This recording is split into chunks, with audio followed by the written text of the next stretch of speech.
Boulder, Colorado say several people are hurt, one critically, after what started as a peaceful march, bringing attention to Israeli hostages held in Gaza. The FBI says it's investigating what it's calling a targeted terror attack.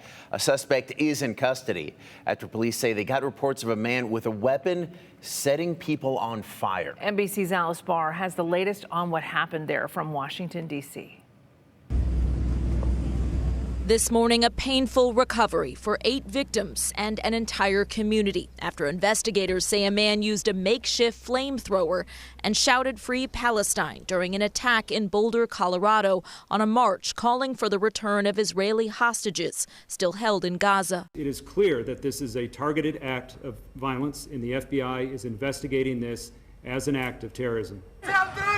Videos from the scene show a man shouting and waving bottles filled with some kind of liquid. Authorities now identifying the suspect as 45-year-old Mohammed Sabri Solomon. 2 senior law enforcement officials say he's an Egyptian national and that while the investigation is in the early stages, he appears to have acted alone.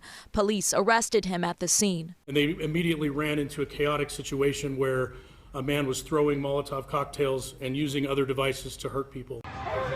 Witnesses joined in, rushing to help the victims between the ages of 52 to 88, some with very serious burns. I was just like, how can I help? And they had like really bad burns all up on their legs. And then I went over to this other grass area that was like right by the front entrance. And there were some people, there was another lady on the ground with really bad burns on her legs, just like screaming. The attack follows the deadly shooting less than 2 weeks ago of 2 Israeli embassy staff members in Washington, D.C., after which investigators say the suspect shouted that he did it for Gaza. And as the war there between Israel and Hamas drags on, both anti-Semitic and anti-Muslim hate crimes are on the rise.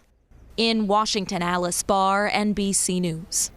Senior White House officials say President Trump has been briefed on the attack. Colorado officials, including the governor, are condemning this violence, saying the suspect should be prosecuted to the fullest extent of the law.